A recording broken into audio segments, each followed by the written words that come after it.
Listo, bueno, mi nombre es Jairo Rivera, fui activista por la paz, mm, en la universidad también, del movimiento estudiantil.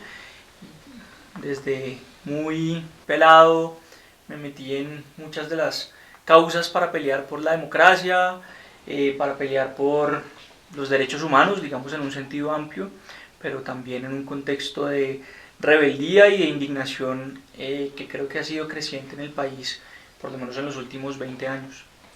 Bueno, yo creo que para hablar de la paz y de la experiencia por la paz, desde la perspectiva que creo que vivimos como generación, que vivimos como época, como hijos de determinado tiempo. Obviamente esta es una experiencia muy distinta a seguramente la que puede decirnos una víctima del conflicto armado, lo que puede decirnos un habitante de la Colombia rural, o la que puede decirnos un indígena en un territorio en donde seguramente el conflicto armado se vivió a través de las bombas, se vivió a través de la metralla, se vivió a través de la sangre, se vivió con el suelo manchado y lleno también de desmemoria, de olvido, de otro tipo de rabias.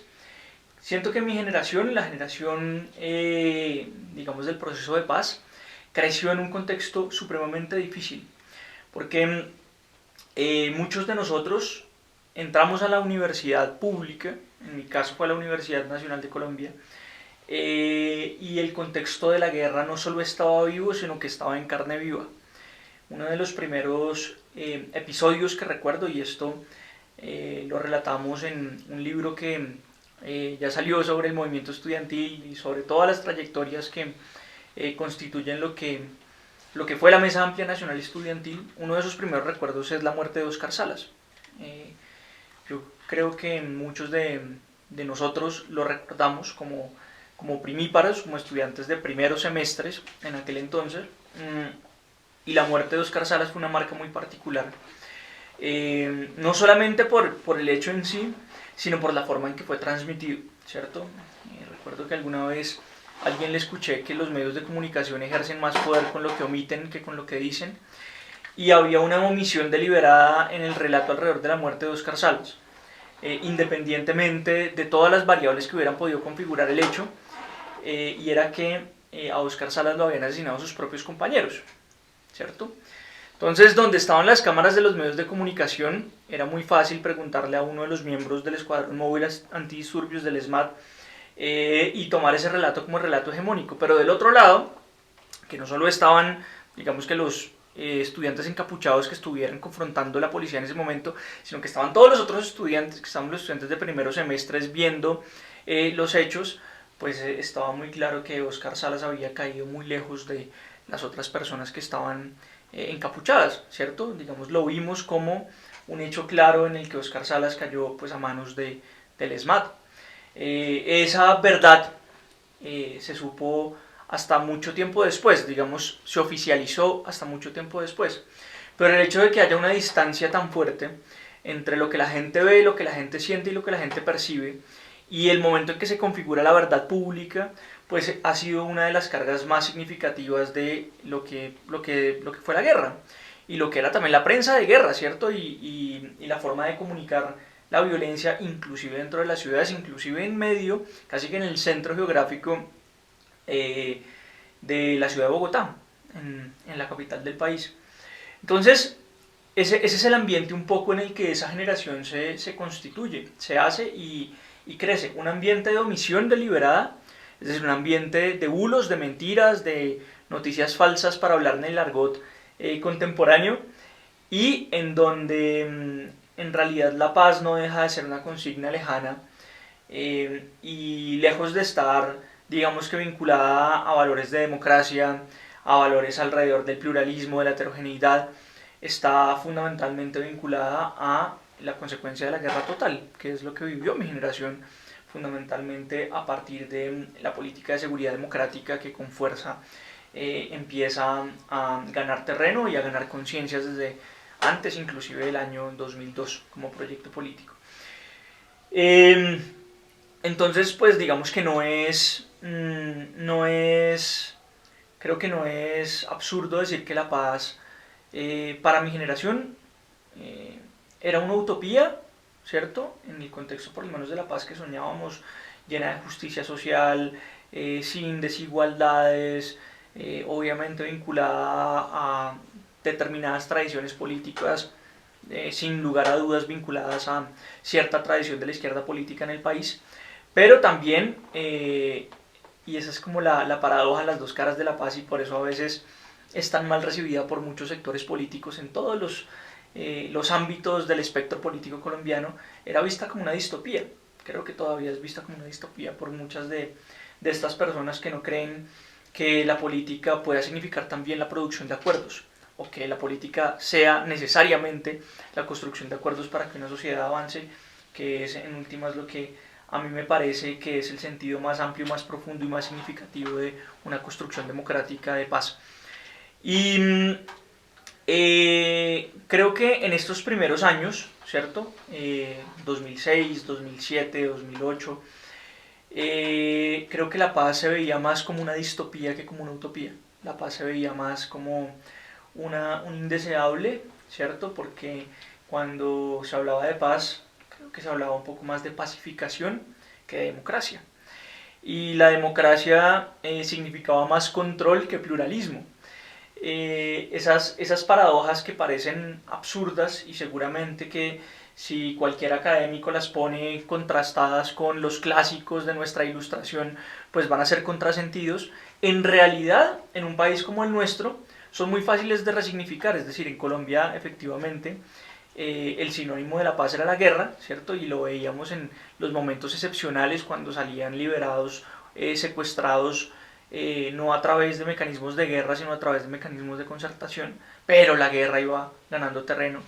Y los guerreros, los guerreristas y quienes la hacían en todos los campos de batalla también iban ganando terreno, lamentablemente.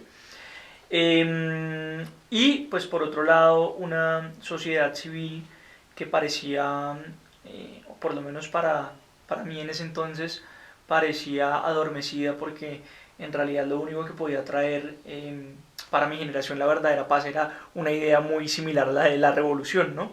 Es decir, lo único que podía cambiar algo en Colombia es que todo cambiara.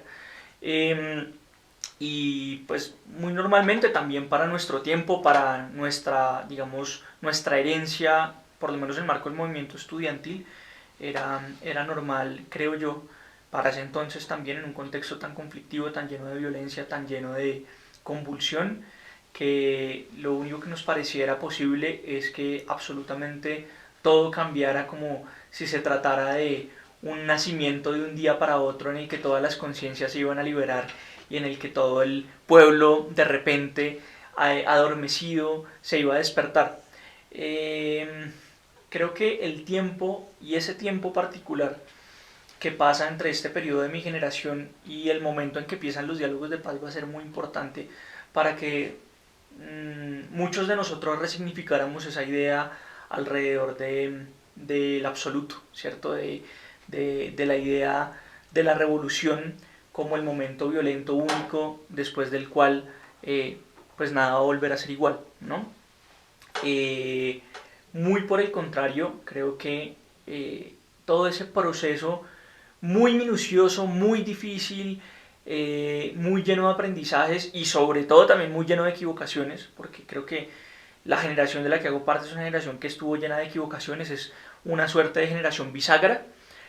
No somos la generación de cristal de ahora, llena de obviamente una carga moral muy distinta, con unos aprendizajes ya incorporados, pero tampoco somos la vieja generación de los 60s, bastante ortodoxa en muchos sentidos y con una carga de valores muy sólida de lo que era y lo que no era la transformación y la revolución y toda esta cuestión, sino que éramos más bien una suerte de generación bisagra, hija obviamente también de una época muy difícil de genocidio, de violencia, de muerte, y que nos tocaba sí o sí inventar, ¿sí? Como en esa famosa frase que tanto se reproduce en muchas de las biografías, en muchas de las bios de redes sociales hoy, de inventamos o erramos, pues esa era más o menos la consigna que a la generación de la que hago parte, de la que hice parte en ese entonces también, le tocó echar mano. Y creo que erramos más de lo que inventamos, pero también creo que logramos inventar un par de cosas, o por lo menos vivir un par de aprendizajes que es lo mismo, ¿no? Porque las invenciones no significa que surja de la nada algo que antes no existía, sino que se resignifican valores que antes no tenían sentido. Y me parece que esa es la enseñanza de la paz, y esa fue la enseñanza de la paz para la generación. Algo que antes no tenía sentido y que era una distopía, cobró sentido de utopía precisamente porque comprendimos lo que había detrás de todo ese rasgo de violencia y de sangre y de muerte, no solamente en los territorios del país, sino en la carga simbólica de lo que somos como nación y de la manera en que vivimos la cotidianidad y habitamos este país que sigue siendo a veces tremendamente aterrador.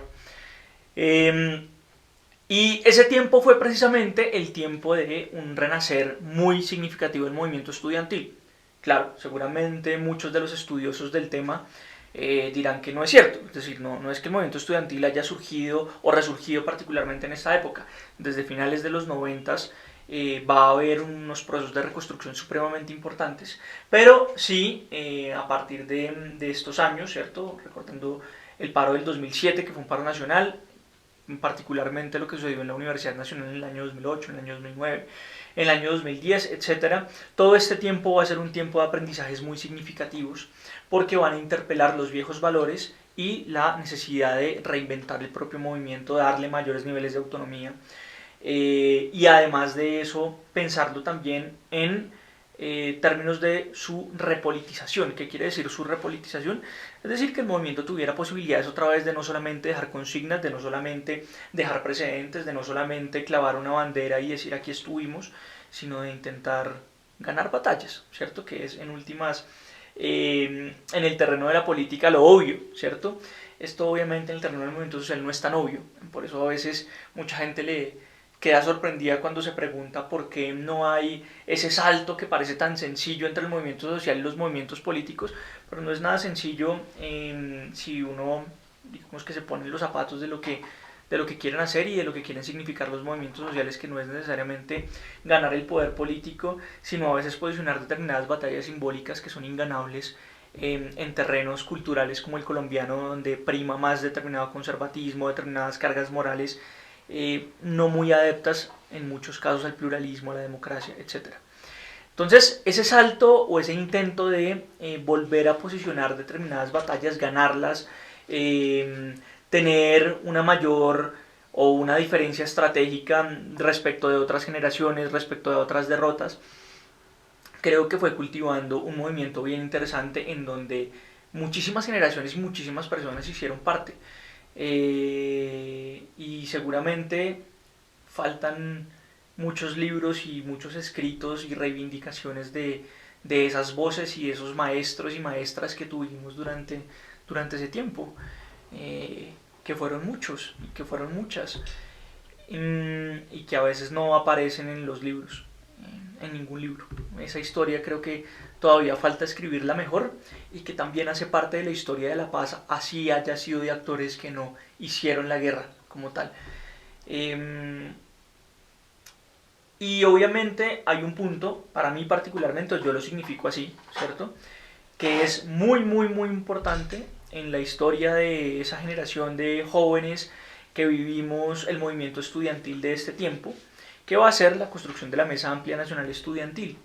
La MAN es un proyecto que yo creo que es muy significativo con todas sus equivocaciones, con todos sus problemas y obviamente con todos los vicios heredados, ¿cierto? Yo siempre he creído, y así lo escribí en ese texto que mencionaba recientemente, compilado por el profesor Andrés Felipe Mora, que las cosas significativas que logró la MANE las logró precisamente por esa característica de innovación, de poder romper sus cadenas con ese pasado de los años 60 del movimiento estudiantil, no porque fuera negativo ni nada parecido, sino porque necesitaba hacerlo, necesitaba dejar de responder al pasado y empezar a responder al presente, resignificarse, volverse a entronizar con los estudiantes de ahora, con la educación de ahora, con el país de ahora, y creo que todos los éxitos que logró la MANE fueron en concordancia con esa posibilidad, con haberse innovado, con haber roto con las cadenas del pasado, mientras que todas las equivocaciones y derrotas, o por lo menos la mayoría de ellas, se entienden en función de no haber logrado romper con esas viejas estructuras, inclusive las partidarias, inclusive con las estructuras de la vieja izquierda. Entonces, me parece que ese aprendizaje fue muy significativo sobre todo cuando uno tiene 19 años, 20 años, y el aprendizaje no solamente se vuelve particularmente significativo, sino que se vuelve vital, ¿cierto? Y se vuelve vital porque uno ya no solamente lo incorpora como una lección de cuaderno, de cartilla, sino que uno lo incorpora como una lección que pues pasa a vivir dentro de uno mismo, es decir, que ya se convierte en un hábito. Y me parece que el habernos habituado a esa transformación, a ese momento de movimiento, etcétera, que se vivió en ese entonces, fue un aprestamiento muy, muy importante para que la paz dejara de ser una distopía y pasara a ser una utopía y pasara a ser una necesidad, ¿cierto? Y poderla resignificar en la medida de sus posibilidades, una paz contextual, no la paz deseada, no la paz ideal, no la paz de la revolución soñada, sino por lo menos la paz de poder vivir, de poder habitar un país que ha vivido muerto pues durante por lo menos varias décadas, ¿cierto?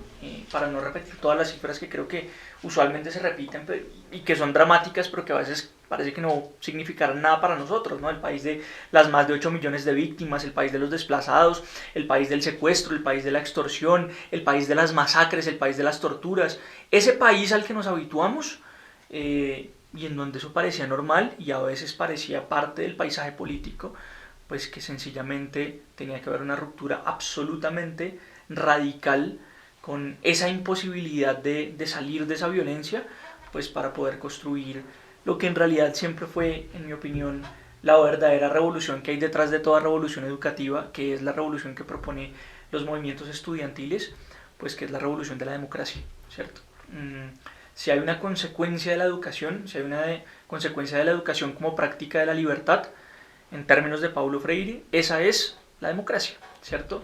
Y la democracia obviamente en un sentido amplio, no para caer en el sentido restringido de la democracia, ni los debates de la representación, pero sí para hablar de ese valor que nos ha quitado en el último tiempo tanto los autoritarismos, vengan de donde vengan, ¿cierto? De derecha, de izquierda, hasta de centro, sino también el neoliberalismo, ¿cierto? Que le quitan al pueblo su atributo más importante, que es poder decidir su propio destino y poder labrarlo y poder entenderlo en el marco de sus propias capacidades y de su propia conciencia colectiva. Entonces, en ese ámbito creo que la paz se volvió una utopía y esa enseñanza fue la enseñanza de aquel movimiento. Ya posterior a eso pues viene el tiempo de los acuerdos. Recuerdo muy bien que la primera etapa de los diálogos de paz es una etapa de mucho escepticismo. Cuando, cuando nos enteramos de la noticia de los diálogos de paz, es paradójico porque estamos en un encuentro de jóvenes en la ciudad de Cartagena, donde hay muchísimos jóvenes y quienes estamos al final, esto nos enteramos el último día o el día después de que se hubiera acabado, nos enteramos que se abren diálogos de paz y la primera respuesta, por lo menos de las personas que para nosotros eran referentes, es que no creían que fuera cierto, ¿cierto? Eso nunca se me va a olvidar, porque la paz llega como una posibilidad escéptica, como, como si esa historia ya se hubiera escrito en el marco de una retahíla de intentos fallidos.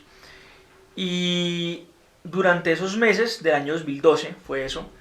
Creo que el escepticismo se va a mantener hasta un momento que por lo menos para mí es de particular importancia. No sé si le pasó a todo el mundo. Y es el momento en donde se anuncian formalmente los diálogos de paz. Yo en ese momento estoy en Neiva con otros compañeros de la organización estudiantil a la que pertenecía en aquel entonces. Y no olvidar nunca el enorme desconcierto en sus rostros y seguramente también en el mío cuando se anuncian diálogos de paz, primero en la intervención que hace Juan Manuel Santos y después en la intervención que hace Timochenko. Esas dos intervenciones fueron particularmente importantes porque en esa locución hay algo distinto, ¿cierto?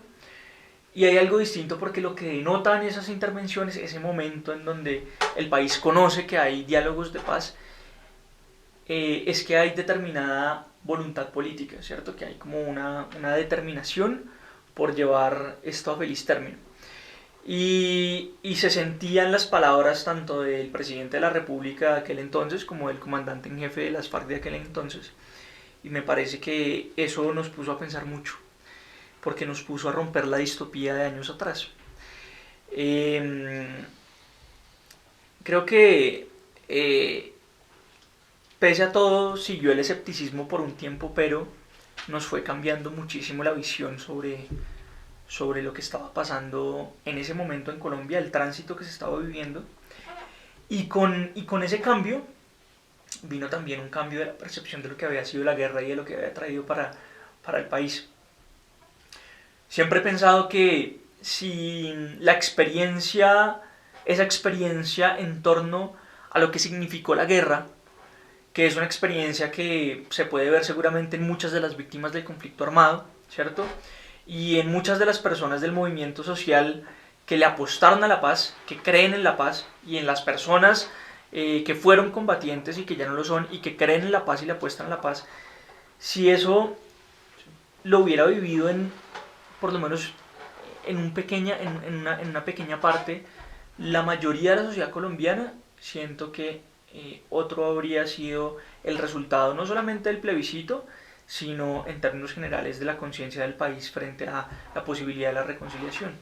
Y eso lo creo firmemente por una razón, y es que lo que trae un proceso de paz, al fin de cuentas, no es un acuerdo jurídico, no es una ley, no es una norma, ¿cierto?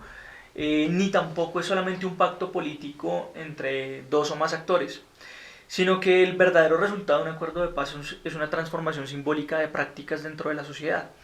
Y a mí sí me parece que por lo menos durante ese tiempo eso lo alcanzó a vivir el país, ¿cierto? Seguramente en la larga historia de acuerdos de paz y de acuerdos políticos que ha tenido Colombia, eso se ha vivido en un par de ocasiones, pero para la generación de la que hago parte, creo que ese fue el tiempo en el que logramos vivir lo que significaba, lo que traía simbólicamente la paz, que era un cambio en el hábito. Y creo que hoy los y las jóvenes de Colombia tenemos que extrañar mucho ese breve periodo de tiempo, hoy que estamos viendo otra vez muertes, asesinatos, impunes e infames por doquier. Creo que ese tiempo fue una enseñanza muy importante de que no solo era posible, sino que era necesario dar dar una vuelta a la tuerca de la realidad colombiana. Eh, Posterior a este momento de apertura de diálogos, pues va a ser la construcción. Eh, Creo que pues allí muchos de nosotros hicimos parte en esa construcción como tal, en ese aporte hacia lo que podían ser los acuerdos. Ya en la época siento que de los diálogos de paz hay una experiencia que por lo menos para mí y creo que para muchas otras personas fue nueva, y era de un nuevo tipo de forma de organizarse, ¿cierto? Eso también tiene mucho que ver, de las formas acartonadas, cerradas, a veces altamente, eh, digamos que llenas de cierta paranoia, de muchísima paranoia, a las que estábamos acostumbrados en estos tiempos del movimiento estudiantil en medio de la guerra cruenta, ¿cierto? Empezaron a surgir otras formas distintas de organizarse y de pensarse la organización. Eso para mí también fue una enseñanza muy, muy significativa y muy importante, que fue los tiempos de lo que llamamos los movimientos ciudadanos por la paz, ¿no? El auge de esos movimientos ciudadanos va a tener una significación muy, muy, muy relevante, obviamente en el año fundamentalmente del plebiscito, pero no es solamente allí cuando, digamos, cuando se van construyendo y cuando van siendo significativos, sino mucho antes. Se activa con muchísima fuerza una sociedad civil por la paz, que no depende fundamentalmente de banderas, que no depende fundamentalmente de partidos, que no depende fundamentalmente de letras, ¿cierto? Sino que forma una suerte de identidad colectiva que está más allá de las viejas banderas, ¿cierto? Y creo que esto es un aprendizaje muy, muy, muy importante, o por lo menos lo fue para muchos de nosotros, porque la paz exigía derrotar cualquier tipo de vanguardia, ¿cierto? La paz, en últimas, o la construcción de paz en el marco de democracia, como exige de acuerdos, exige también de que no haya vanguardias, ¿cierto? De que nadie tiene la última palabra, de que en realidad nadie tiene del todo nunca la razón, y exige de una paradoja muy extraña, de un escepticismo frente a cualquier discurso político monolítico, pero a la vez de un optimismo imprescindible frente a la posibilidad de que se va a conseguir pues un pacto para que la gente no se vuelva a matar y para que podamos convivir en el marco de nuestras ideas y diferencias, sean cuales sean. Y esto obviamente para una sociedad que ha vivido en el contexto del conflicto y que ha sido hija de la violencia y que le ha tocado además enaltecer la violencia a veces como la única forma para obtener o conseguir resultados, sin lugar a dudas es un reto súper importante y súper difícil. Y creo que esa fue la tarea fundamental de estos movimientos por la paz.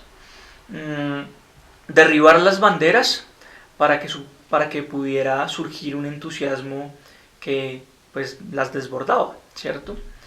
Y en ese desborde considero que se dio un aprendizaje que empezó para nosotros en esa época del movimiento estudiantil, pero que no se había dado del todo, porque obviamente el movimiento estudiantil nunca pudo derribar esas viejas estructuras. No era su posibilidad, no era su tiempo, tampoco era el contexto, sobre todo de las fuerzas que tenían mayores posibilidades dentro de aquel movimiento, la MANE me refiero en particular, pero en cambio la paz sí tenía esa vocación, sí tenía esa posibilidad y sí tenía esa necesidad. Entonces, ese aprendizaje creo que completó un tránsito supremamente significativo para revalorar lo que implica la democracia.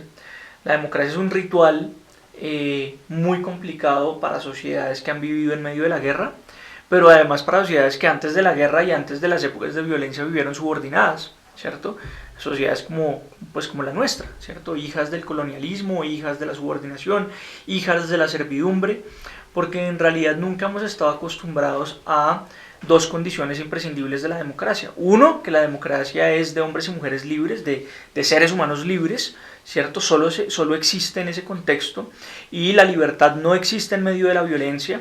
Pero dos, también que implica la construcción de acuerdos aún en el marco del conflicto, ¿cierto? La democracia desde ningún punto de vista y aparentemente hay muchas confusiones en esto en la mayoría de sectores políticos aún hoy del país. La democracia nunca ha implicado la supresión del conflicto. Es imprescindible para que ella viva, que haya conflicto, si no, no hay democracia, ¿cierto? Pero lo que sí necesita la democracia también, además de la existencia de conflictos, es la posibilidad de producción de acuerdos. Entonces, si la democracia aparece como algo tan paradójico en este tiempo y tan extraño para quienes nos hicimos en la política del movimiento social de una forma tan distinta, ¿cierto?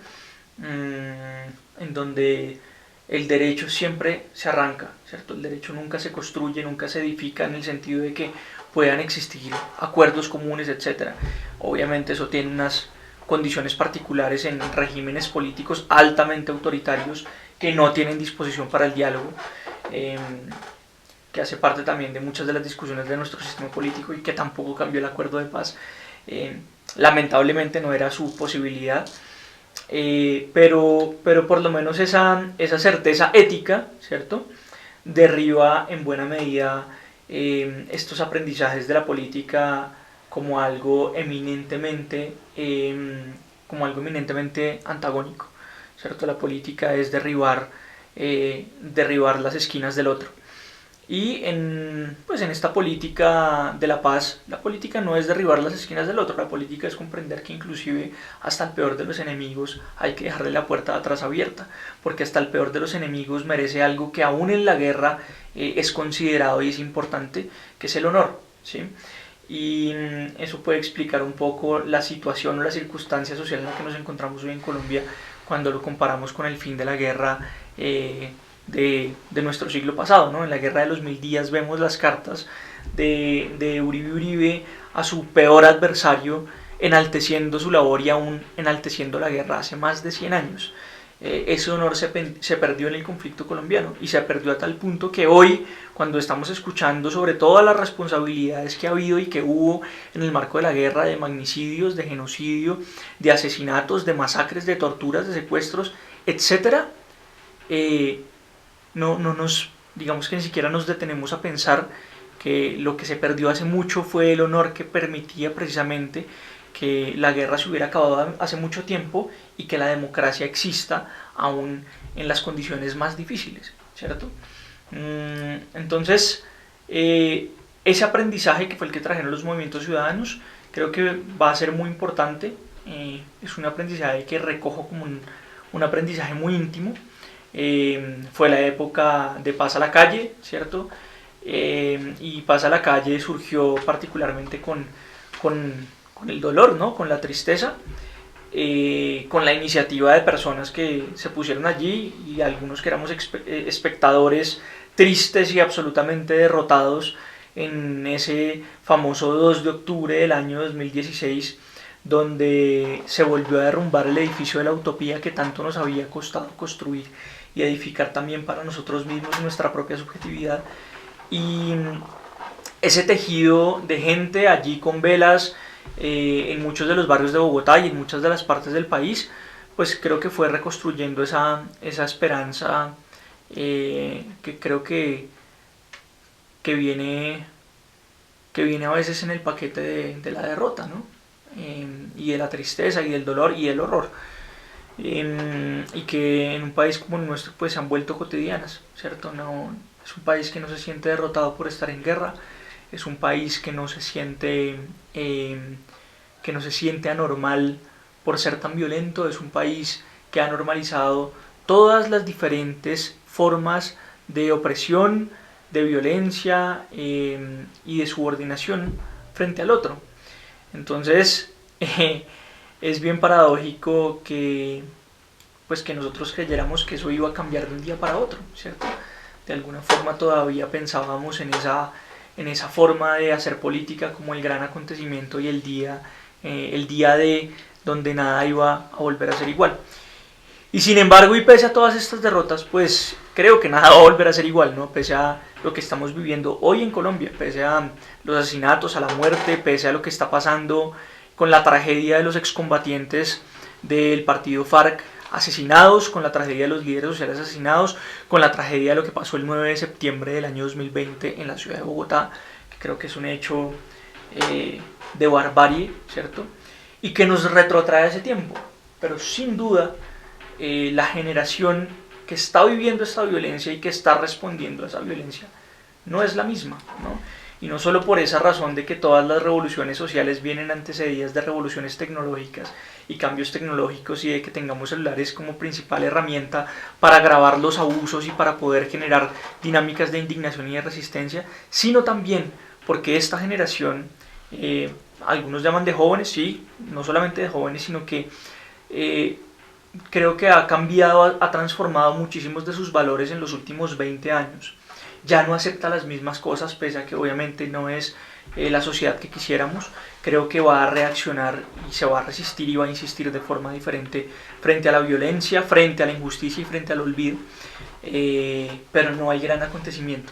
No hay un momento en donde el mundo renace y nunca vuelve a ser igual. Son procesos de largo aliento que creo que hay que saber valorar, ¿cierto? Para no sentirse absolutamente derrotado y para que entender que cada generación, cada tiempo y digamos que cada época, pues de alguna forma ha logrado sembrar para salir de la caverna de los demonios de su propio tiempo, ¿no? Los de mi tiempo creo que fueron precisamente la herencia del genocidio y de toda esta violencia que en el país se vivió durante los 90 y la imposibilidad para revalorar la movilización, revalorar la democracia, revalorar la paz misma. Y si bien hoy estamos en un país que está supremamente lejos de ser el ideal, de hecho vivimos a veces en una pesadilla de la guerra, de la violencia y de la injusticia social, ambiental y todo lo que se quiera poner allí, sí siento que esta generación que va a enfrentarse con estos fenómenos es muy distinta. Y esa resignificación que a veces no pareciera tan importante, sobre todo para los amantes de la realpolitik, es decir, el único triunfo es el triunfo absoluto, sí es muy, muy, muy importante para leer en el rasgo de la memoria y de la construcción de verdad lo que fue ese país de hace 20 y 30 años y lo que y lo que es el país de ahora, ¿cierto? Creo que jugamos un papel importante, nunca definitivo, pero importante en el sentido no solo de haber soñado y labrado la posibilidad de aportarle un poquito a esta nación que ha sido tan vapuleada y tan vilipendiada, sino, en mi opinión, lo único que en últimas uno puede revolucionar, que es a uno mismo, ¿cierto? Yo siento que la generación de la que hago parte, de la que hice parte, pues es muchísima gente que, o la mayoría, seguramente no todos, habrá gente que nunca cambia, pero que nos hemos transformado con ese tiempo. Y que esa transformación es en sí la arqueología de que, de que el mismo país ha cambiado, de que la historia de la resistencia ha cambiado y también de que la historia de la política, de la democracia y de un país que todavía sigue siendo violentamente dulce, para plagiar un poco al viejo Cortázar, pues tiene muchísimas posibilidades de ser transformado y también muchísimas posibilidades de repensarse a sí mismo y de refabricarse a sí mismo. Entonces, pues con una experiencia supremamente subjetiva, creo que esa es la manera en la que narraría mi experiencia dentro de una generación y dentro de una época que todavía no se ha acabado, ¿cierto? Que estamos viviendo, pero en medio de la cual siento que nos hemos rehecho una y otra vez. Y creo que nuestra gran revolución ha sido aprender a rehacernos permanentemente. Y si esa revolución sirve de algo, seguramente va a ser para que en unos años podamos por fin vivir en una Colombia en paz y con algunos atisbos de una democracia muchísimo mejor de la que tenemos hoy día. Después del suceso del plebiscito, viene el tiempo de la implementación normativa de los acuerdos de paz, ¿cierto? La implementación normativa era un reto muy importante porque era un poco, pues obviamente la refrendación como tal dentro del Congreso de las normas que iban a posibilitar la implementación de los acuerdos. Yo siempre he creído que los acuerdos de paz, el alcance de los acuerdos, pese a que sobre eso hubo muchos debates, inclusive creo que fue una de los agonismos más fuertes dentro de las mismas FARC en el contexto de los diálogos, ¿cierto? Y era cuál era el alcance de lo que estaban negociando y de lo que estaban acordando con el establecimiento, digámoslo así. Y creo que para algunos tenía un alcance muchísimo más grande de lo que realmente los acuerdos iban a ser, pero sobre todo de lo que realmente los acuerdos podían ser. Y creo que lo que los acuerdos podían ser, en el mejor de los casos, era efectivamente una actualización de la promesa de la Constitución Política de 1991.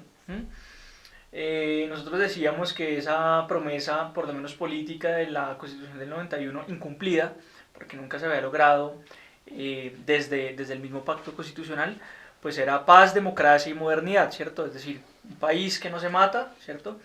Un país que tramita sus conflictos a través de la democracia y que los construye soberanamente a través de la participación de la gente.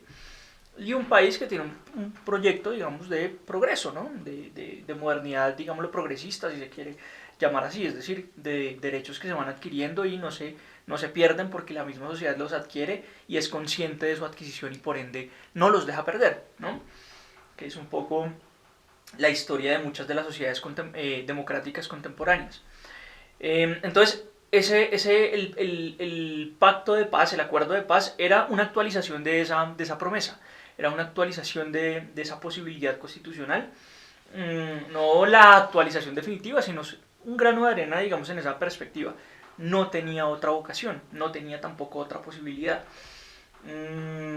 Y siento que muchas de las personas, muchos de los jóvenes que vivimos ese tiempo y estuvimos al lado de la implementación de los acuerdos y el movimiento ciudadanos y en todo ese proceso de implementación, nos enamoramos de ese proyecto, ¿cierto? Aunque viniéramos de lugares muy distintos, ¿cierto? Yo, por ejemplo, claro, venía y apoyaba, digamos, a la misma organización que estaba dejando las armas. Fui vocero en el Congreso en el contexto de eso. Entonces venía de una orilla, digamos, de la izquierda muy particular, porque me encontré con gente que venía de una orilla muy distinta, ¿cierto? De la derecha inclusive se podría llamar, hubo otras personas con las que seguramente no compartía muchas cosas, pero que estábamos no solamente de acuerdo con esa actualización, sino que consideramos que esa actualización tenía un espacio para nuestras ideas, para nosotros como jóvenes, para la promesa de nuestra propia época, ¿cierto? Que era precisamente, hey, es absurdo seguir dirimiendo conflictos, pues como le pasó a la Colombia de los noventas, la Colombia violenta y nada dulce, ¿cierto? La Colombia terrorífica, en donde la bienvenida al futuro lo que significó pues fue muchísima violencia y también muchísima desigualdad. Eh, entonces, la posibilidad de ser parte de un nuevo acuerdo creo que, creo que fue particularmente importante. Y ese era el reto de la primera etapa de la implementación. Si la primera etapa de la implementación salía bien, así digamos que se hubiera dado lo que finalmente se dio en el famoso plebiscito por la paz, eh, por lo menos habríamos podido obtener un resultado en el cual siento que siento que no solo simbólicamente, sino institucionalmente, es decir, en términos de las reglas de juego bajo las cuales se construye el Estado, pero también bajo las cuales se construye la interacción entre el Estado y la sociedad civil, pues se hubieran actualizado a tal punto de que muchas de las protestas, las revueltas, las demandas, las exigencias que hoy vuelven a producir fenómenos de violencia y dinámicas de violencia en las calles, habría sido muy diferente. Yo creo que la paz en últimas es una apuesta ética, ¿cierto? Es un logro político, sin lugar a dudas, es un logro que solo se obtiene a través de determinada correlación de fuerzas, etcétera. Pero no tiene consecuencias solamente políticas. La paz en realidad tiene consecuencias éticas, es decir, transforma el hábito de un país, transforma la forma en que la misma gente vive la política y se vive a sí misma. Y ese era el acuerdo del que queríamos hacer parte.